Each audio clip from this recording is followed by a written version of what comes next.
한 주간 잘 지내셨어요? 이번 주에 정말 많은 분들이 아프셔서 못 오실 수 있다라고 하는 전화를 무척 많이 받아서 안타까운 마음으로 이번 한 주간 보내고 있었지만, 이 시간 주어진 건강으로 예배 함께 하신 여러분에게 특별한 하나님의 만지심과 병에서 자유하고 올무에서 노임을 받는 귀한 말씀의 시간 되기를 간절히 축복합니다. 자, 우리 제목 같이 한번 읽어볼까요? 구원받은 이유, 성도의 삶. 여러분 구원 받으셨습니까? 그렇다면 그 아멘이 삶으로 드러나고 계십니까? 그 두 번째 아멘이 하나님이 예수님을 이 땅에 마지막 재림으로 보내실 때 두 번째 아멘을 크게 하는 그 아멘의 성도들만 하나님께서 들림받게 하시겠다고 약속하고 있습니다. 자, 그래서 오늘 구원 이후 성도의 삶이 무엇인지 말씀으로 조명받아서 성령의 충만한 길과 진리와 생명이 여러분의 삶 가운데 이루어지기를 축복합니다. 이제 비전의 5대 비전 말씀을 지난주까지 마쳐내고 이번 주부터 다시 에베소서 15번째 강의 말씀을 이어가려고 합니다. 기억을 조금 더듬어 보셨으면 좋겠는데요. 우리가 지난 시간에 작년이죠. 에베소서 3장에서 우리가 사랑하는 성도들을 위해서 중보한 기도의 내용이 2차 기도 내용이 전반부에 3장 전반부에 나오고 3장 후반부에 보면 어떻게 하나님께 영광 돌릴지에 대한 이야기를 했습니다. 이 마지막 부분을 읽어내고 제가 갖고 있는 고민이었지만 사도 바울이 결국에는 갖고 있었던 3장을 맞춰내면서 마지막으로 갖고 있는 고민이 이 내용이었습니다. 속사람이 날로 강건해지고 또 사랑 안에 뿌리를 받고 터가 견고해지는 삶, 그런 이의 삶은 도대체 무엇으로 나타나야 될까요? 제 스스로에게도 관심사이지만 말씀을 듣고 있는 여러분에게 진짜 관심사를 갖게 하는 질문이 되어야 되는 바울의 질문이었던 것이죠. 이제 이게 사도 바울에게 고민인데요. 자, 여러분 서술법이 있어요. 뭐가 있다고요? 서술법이 있는데, 자, 나는 혹은 너는 뭐뭐이다. 이게 서술법이죠. 그 다음 보여줘보세요. 사무엘은 뭐뭐이다. 하나 더 눌러주세요. 네. 사무엘은 무엇이다? 설교자이다. 이 서술법 속에는 내가 설교자니까 하나님을 제대로 알고 깊이 알고 성도들에게 말씀으로 잘 가르치는 일을 드러내야 합니다. 이 일을 하지 않으면 이 서술법이 성립이 된다 안 된다? 성립이 안 됩니다. 그래서 이 서술법은 뭘 포함하고 있냐면 따라서 해보세요. 명령법. 이 서술법 안에는 명령법이 내포되어 있습니다.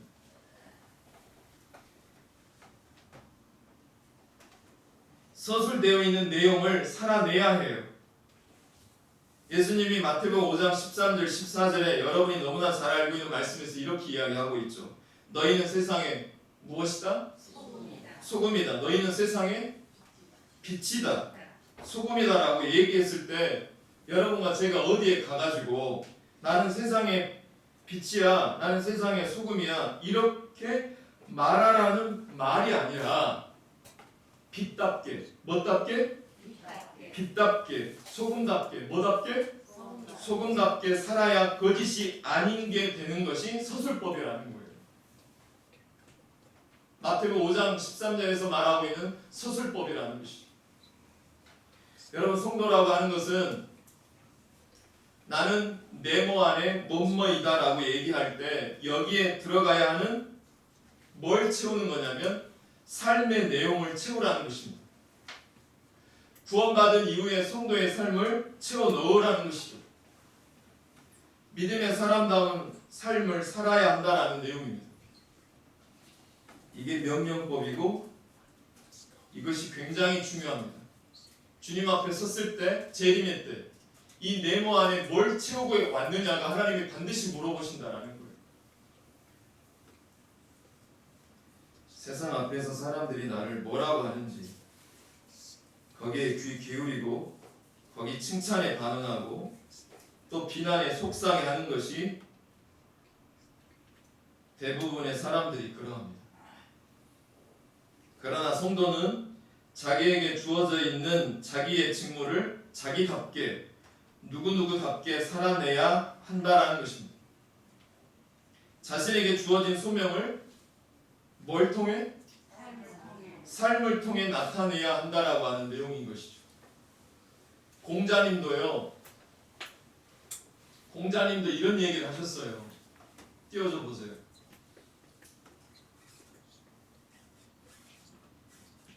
네, 군군 신신 부부사자. 그 뜻이 무슨 뜻이냐면 군주가 군주답고 신하가 뭐답고 아버지가 아들이 뭐다워야 한다?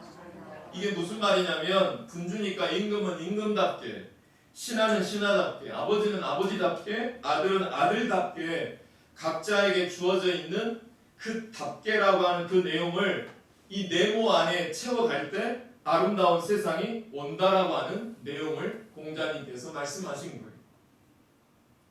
그러니까 믿음의 사람은 누구누구이다 라고 얘기할 때 그 내용을 우리가 채워가야 하는데 지난 시간에 우리가 보았던 것은 에베소서 3장 19절 사도 바울이 고린도 교회를 위하여서 2차로 기도했던 중심기 중보기도 내용입니다. 한번 읽어보세요. 시작.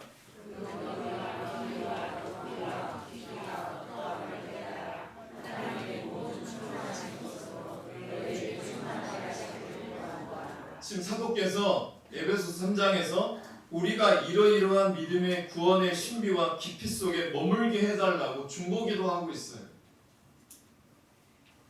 여러분 하나님의 깊은 데까지 충만하기를 주의 이름으로 축복합니다. 그렇게 기도했어요. 그럼 그 다음에 해야 하는 내용이 뭐죠? 그게 뭐냐면 하나님이 강구한 대로 뭐 해야 돼요? 살아내야 돼요. 오늘 여러분이 제가 읽었던 본문 내용이 바로 그 내용을 말하고 있는 내용입니다. 1절부터 7절까지 내용이 바로 그 내용을 말하고 있어요. 오늘 본문 첫 번째 단어가 뭘로 시작하는지 좀 보세요. 무엇입니까? 그러므로입니다. 이 격석부사를 통해서 앞에서 얘기했던 구원의 신비 그리고 오늘 본문에 구원받은 사람들의 삶이 어떻게 연결되어서 답게 살게 됐는지에 대해서 얘기하려고 합니다. 지금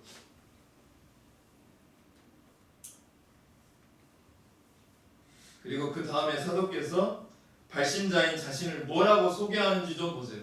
전 처음에 이게 궁금했는데 굳이? 이 굳이라고 하는 이 의문이 계속 나올 수밖에 없는 본문인데 1절 한번 봐보시면 거기에 뭐에 갇힌 자기를 소개할 때 스스로를 자기가 뭐에 갇힌 내가라고 설명하고 있죠? 주 안에서 갇힌 내가라고 말하고 있어요. 자, 사도가 지금 감옥에 억류 가운데 지금 있다라는 사실을 굳이 그 얘기를 하고 있는 까닭이 뭘까요? 여러분? 한번 이 시간만이라도 한번 고민해 보실까요? 말씀이니까 좋은 말씀으로만 생각하지 마시고 굳이 사도 바울이 여러분 우리 인생에서 사람을 만날 때 자기가 아닌 것을 자기가 인생에서 어려운 것을 드러내기를 바라나요? 아니면 감추기를 바라나요? 드러내고 싶지 않아요. 그런데 굳이 사도 바울은 자기의 연약하고 감옥에 갇혀있는 감옥수예요. 죄수예요. 이걸 왜 굳이 드러내고 이야기를 하고 있는 까닭이 뭘까요?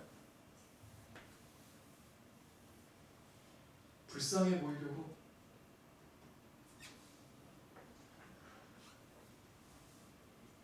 이게 왜 그런 까닭이냐면 쉽지 않은 길이라는 것을 말하고 있습니다. 저와 여러분이 가고 있는 이 길이 쉽지 않은 길이라고 사도 바울이 자신의 인생을 통해서 말하고 있어요. 쉽지 않은 길이지만 목회하는 이 길, 여러분 믿음의 길이 쉽지 않은 길이지만 좀 넓은 문이면 좋겠지만 좁은 문으로 쉽지 않은 길로 가는 길이지만 그 길에서 벗어날 생각이 있다 없다? 벗어날 생각이 없다라는 겁니다. 어떤 고난도 내 꿈을 좌절시킬 수는 없다 라고 하는 것을 길게 설명하지는 않습니다.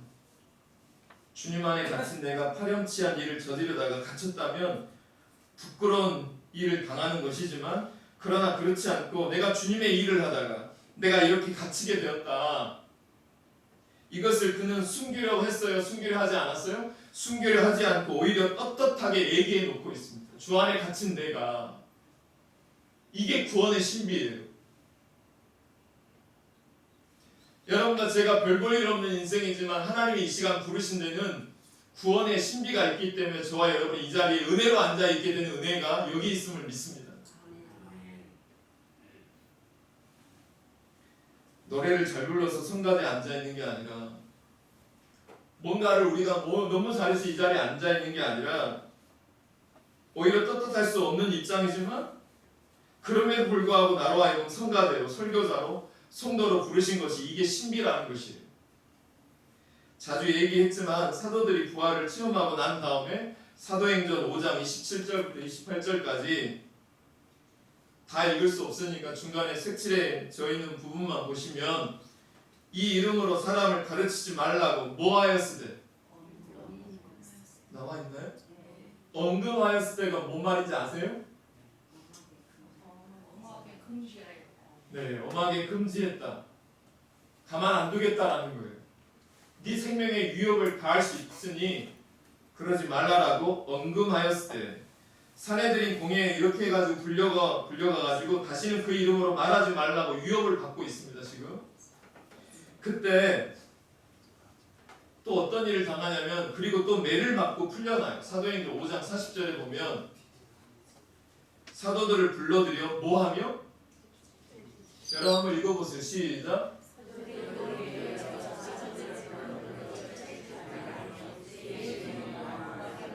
네, 사도들을 불러들여서 말을 안 들어가지고 채찍질을 하게 됩니다. 그때 사도들의 반응이 너무나 놀랍습니다. 자, 뭐라고 얘기했는지 사도행전 5장 41절 같이 한번, 이건 크게 한번 읽어보세요. 시작.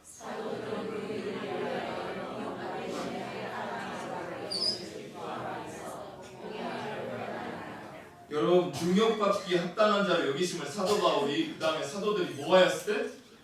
기뻐했다라고 이렇게 말합니다. 그러니까 믿음의 길을 갈 때 여러분, 늘 장미꽃만 펼쳐져 있는 곳을 가는 게 아닙니다. 진짜 맞는 것 같아요. 늘 장미꽃만 있는 그 길을 가는 것만은 아닌 것 같아요.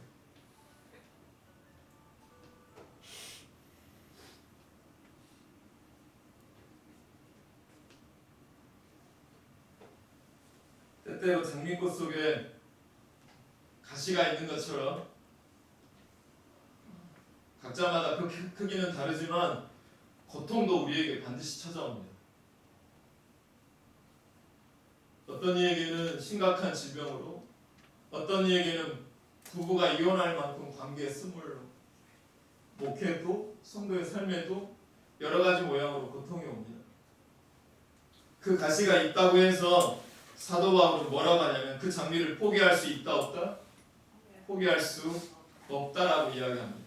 그래서 에베소 4장 1절에서 지금 내가 주님 안에서 갇혔다라고 말하고 있는 것입니다.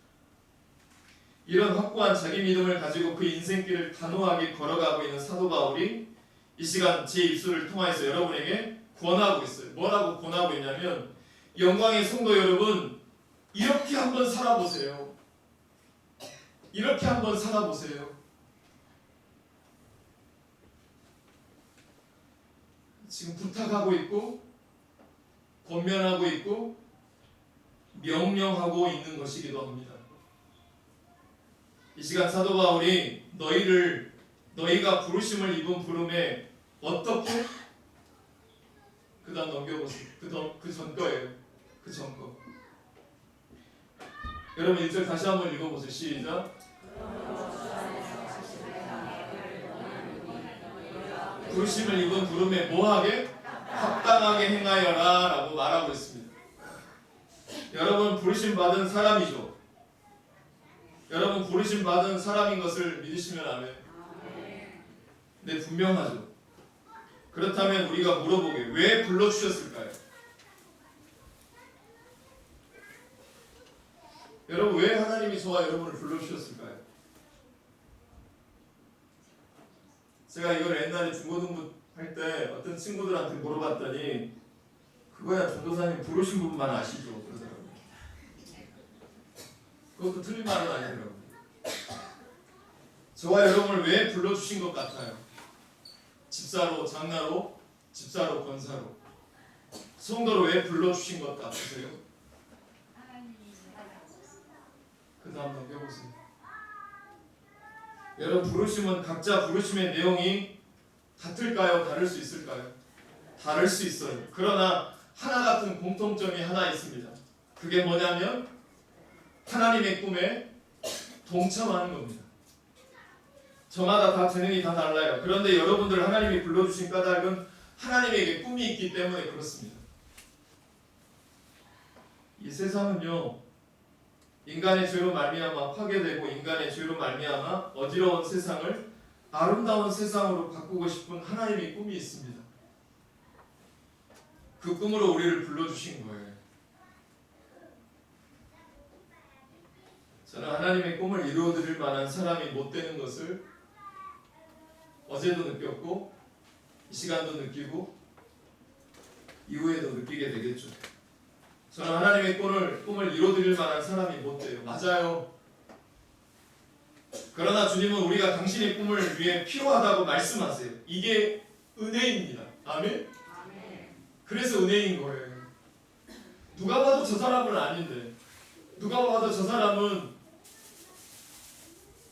아닌 것 같은데, 그럼에도 불구하고 하나님께서 목사로, 성도로, 장로로, 성도로 이 시간 부르신 것은 은혜로밖에 설명이 안 되는 찬양이고 말씀이고 기도인 줄로 믿습니다. 그러니까 부르심을 받은 사람들의 모임이 바로 교회입니다. 헬라어로 에클레시아죠.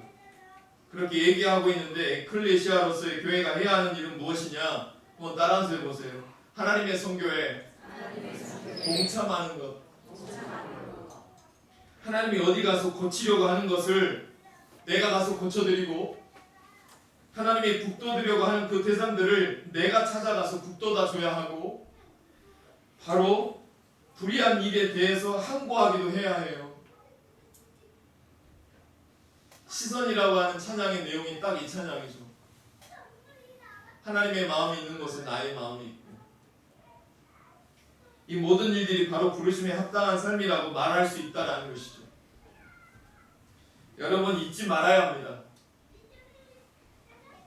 내가 부르심을 받은 까닭은 그냥 이 험한 세상에서 52주 동안 한 번도 빠지지 않고 예배를 드리다가 하늘나라로 가서 편안하게 살려고 저와 여러분이 부름받은 것이 절대 아닙니다.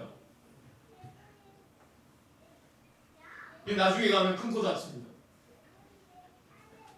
이 세상에서 험한 세상에서 하늘나라로 가서 편안하게 살려고 부름받은 것이 아니라 오늘 이 역사 속에서 하나님의 꿈을 이루어 가는데 너의 실천이 너무너무나 필요하다라고 하나님이 말씀하고 있는 것입니다. 너의 실천이 필요하다. 이게 우리들이 부르심을 받은 까닭이라는 것입니다. 그러니까 부르심에 합당하게 살아가는 것이 바로 성도의 윤리여야 합니다. 그래서 4장 2절부터 3절이 얘기합니다. 우리 다 같이 한번 읽어볼게요. 시작. 참음으로 사람 가운데서 서로 용납하고 평안에 매는 줄로 성령의 하나 되게 하신 것을 여기서 성도의 윤리를 사도 바울이 4가지로 설명하고 있습니다. 이게 성도들의 기본 삶의 윤리가 4가지로 등장하고 있어요. 이 시간 이 4가지를 다 전하게 되면 내일까지도 부족할 것 같아서 오늘 이 시간에는 딱 2가지만 나누도록 하겠습니다. 그래도 되겠습니까? 허락하시지 않는다면 4가지 다 할까요? 2가지는 남겨놨다가 차분하게 다음 주에 나눠드리고 이번 주에 2가지만 성도의 기본적인 윤리에 대해서 나누도록 합니다. 오늘 그 첫 번째는 무엇이냐면 겸손과 온유로 해야 한다라고 얘기하고 있습니다. 여러분 어떤 게 겸손일까요? 겸손의 첫 번째는 무엇이냐면 한번 따라서 해보세요. 따라서 해볼게요. 자기를 신뢰하지 않는 것. 내가 할 수 있어. 내 생각이 맞아. 너는 틀렸고 내가 옳아. 너는 그릇되고 내 말이 옳아. 항상 이런 식으로 대화하는 분들을 우리는 굉장히 많이 만납니다. 자기는 틀렸다라고 단 한마디를 하질 않아요. 네가 틀렸다라고만 이야기하는 분들을 만나요. 이런 생각이 그러니까 자기를 신뢰하거나 재물이나 세속적인 권력을 의지하는 것이 겸손이에요. 정말 어렵지만 저도 이렇게 말하고 있지만 너무 어려워요. 그러나 이게 너무나 사도 바울이 중요하다고 말하고 있습니다. 그래서 겸손이라고 하는 것은 누군가가 나를 칭찬할 때 아니요, 저는 참 보잘것없는 종입니다. 여러분, 누군가가 스스로를 주 안에서 죄인된 아무개 이렇게 얘기하는 분이 아주 교만한 자세를 보이면 우리는 굉장히 당혹감을 금치 못합니다. 그래서 겸손하다라는 것은 자기가 언제나 부족하다, 하나님의 은혜가 아니고선 내가 어떤 일을 감당할 수 없다라는 사실을 아는 거예요. 의지하는 마음을 말하는 거예요. 그런데 이런 마음이 정말 내 속에 들어오게 되면 어떤 일이 저와 여러분 가운데 생기느냐면 이런 일이 벌어집니다. 다른 사람의 가치를 알게 돼요. 이게 무슨 말이냐면 저 사람 속에 있는 아름다움이 이런 거구나. 겸손은 내가 진지 사람들 앞에 아니요라고 공손하게 말하는 것이 아닙니다. 내가 하나님의 은혜 없이는 살 수 없는 존재임을 인정하는 거예요. 그 마음속에 있다 보니까 이전에는 그 사람이 너무나 싫었어요. 이전에는 내 마음에 들지 않았던 부여건들, 모건들, 또 그 사람들 속에 있는 아름다움이 발견되기 시작하는 거예요. 도저히 아닌 것 같은 그 사람일지라도 그 속에 있는 아름다움이 발견되기 시작하는 거예요. 다른 사람의 가치를 알게 되는 거예요. 그 아름다움이 고마워지기 시작할 때 그 마음이 겸손함이에요. 그러니까 성도는 바로 그런 겸손함이 있어야 합니다. 그래서 믿음의 사람들이 누군가를 함부로 대하고 혐오하는 말을 함부로 하고 판단해버리고 그것은 겸손함이 아니에요. 절대로. 잘못된 믿음이 들어갈 때 그런 일이 저질러지는 거예요. 말씀을 듣고도 밥 먹다가도 이런 일들이 서슴없이 저질러지는 것이 교회 안에뿐만 아니라 우리 사회에서도 정말 많이 일어나요. 그 다음에 온유함이라고 하는 것도 역시 똑같습니다. 그냥 순한 마음이 아니에요. 온유하다라고 하는 것은 따라서 볼까요? 다른 사람을 늘 배려할 줄 아는 마음, 이걸 뜻합니다. 예수님이 말씀하셨죠. 마태복음 11장 29절에서 30절에서 나는 마음이 온유하고 겸손하니 나의 무엇을 메고 배우라? 나의 멍에를 메고 배우라고 말씀하고 있고요. 요한복음 12장 49절에 보니까 이렇게 말씀하고 있더라고요. 예수 그리스도는 언제나 내가 하는 말은 나의 말이 아니라고 해요. 나를 보내신 분의 말씀이라고 말하고 있습니다. 요한복음 6장 38절에서는 내가 하는 일은 나의 일이 아니라고 했어요. 나를 보내신 이가 내게 명하신 일을 한다라고 이야기합니다. 이게 무슨 뜻이냐면 언제나 주는 따로 있고 본인은 그 주님의 말씀을 따라 살아낼 뿐이라고 예수님도 이야기하고 있는 거예요. 이게 겸손함입니다. 그리고 온유함이라고 하는 건 금방 얘기한 대로 다른 사람들을 배려하는데 우리는 늘 뭐라고 얘기하죠? 이 성경 말씀대로 말하기보다는 이렇게 말하는 경우가 우리 삶에 있는지 점검해 보셔야 돼요. 저 사람은 이러이러한 게 문제가 많아. 저 사람이 이게 문제야. 저분은 이게 문제야. 이래서 그분이 문제인 거야. 우리는 늘 그렇게 바라봅니다. 그런데 그런 나와 차이나는 그 부분을 넘어서 그 뒷면에 있는 그 사람의 아픔들을 바라보고 예수님이 하신 게 딱 이거예요. 제자들에게 3년 동안 그 구원의 말씀을 너무나 치밀하게 가르쳐 드렸지만 너무나 치밀하게 어겨버려요.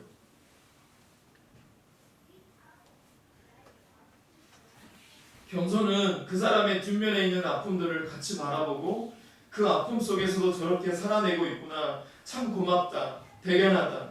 그러니까 그의 슬픔과 아픔을 부둥켜 안으려고 하고 사랑의 공간을 열어가는 것이 온유함이라고 표현하고 있습니다. 여러분, 예수 그리스도는 바로 그런 온유함을 보여주셨던 것이죠. 그래요. 여러분, 이 온유함이라고 하는 게 일리아드 오디세이를 썼던 호메로스 이후에 헬라어에서 이 온유함을 이렇게 표현해 놓고 있습니다. 그 책에서 그 온유함을 친구들끼리 주고받는 따뜻하고 부드러운 말과 행동을 일컬을 때 온유하다라고 말을 썼다고 합니다. 그리고 그 온유함에 반대되는 말을 이렇게 기록해 놓고 있음을 볼 수 있었습니다. 읽어보실래요? 시작. 두 번째, 까칠한 태도. 세 번째, 그러니까 믿는 사람들은 까칠하면 된다, 안 된다? 까칠하면 안 돼요. 잔혹하면 안 돼요. 그 다음에 자만의 참 말과 행동을 해서는 안 돼요. 그렇죠? 고전 헬라에서의 온유함도 이렇게 나와 있더라고요. 고전 헬라에서의 온유함은 길들여진 말을 가리킬 때 이 온유함을 썼다고 합니다. 야생마 같은 길길이 뛰는 야생마를 길들여져 있는 상태를 두고 온유함이라고 단어를 썼다고 합니다. 결국에는 이 온유하다라고 하는 말은 주님의 멍에를 맸다라는 뜻이기도 합니다.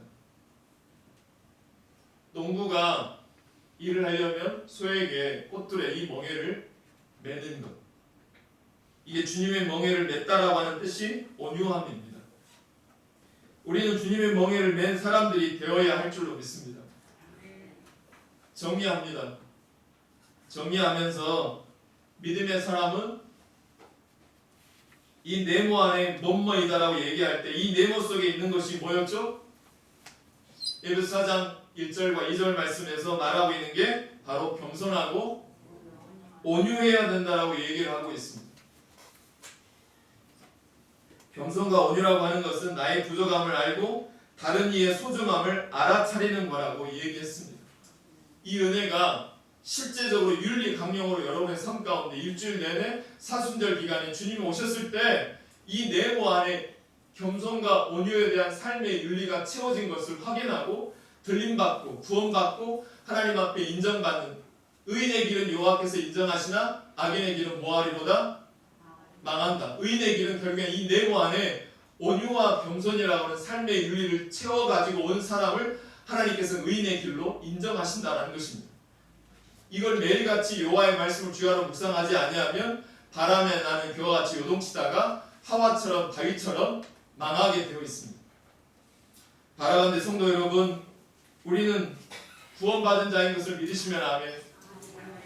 우리는 구원받았습니다. 그러면 구원 이후 성도인 내 삶에 뭘 채워 넣어야 할지 생각해 볼 수 있는 시간이 되었으면 좋겠고, 사도 바울이 구원 이후에 성도의 기본적인 윤리인 겸손, 즉 자기를 신뢰하지 않는 것, 그래서 다른 사람의 가치를 알게 되는 것, 그리고 두 번째, 단순한 순한 마음으로 온유함을 자랑하는 게 아니라 까칠하지 않고 잔혹하지 않고 자만의 참말과 행동을 해서는 안 되는 이 마음을 가지고 실제로 삶의 윤리를 실천함으로 하나님의 꿈을 이루어드리는 주 안에 갇힌 저와 여러분이 되셔서 좁은 문으로 통과해서 주님 앞에 나는 누구누구이다 라고 하는 그 빛의 삶을, 소금의 삶을 삶으로 채워놓고 하나님과 저와 여러분이 만나는 귀한 역사가 있기를 주의 이름으로 축복합니다.